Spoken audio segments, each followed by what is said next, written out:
കണ്ടു മോഹിച്ചു. അപ്പോൾ താഴെ ഞാൻ നീന്തി ചെന്നു പൂവ് പൊട്ടിച്ചു.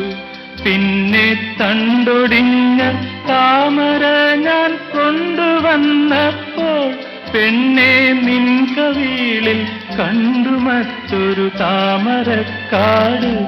പെണ്ണെ നിൻ കവിളിൽ കണ്ടു മറ്റൊരു താമരക്കാട്. അല്ലിയാമ്പൽ കടവിലന്നരയ്ക്കു വെള്ളം. അന്നു നമ്മളൊന്നായി തുഴഞ്ഞില്ലേ കൊതുമ്പു വള്ളം. നമ്മുടെ നെഞ്ചിലാകെ അനുരാഗ കരിക്കും വെള്ളം.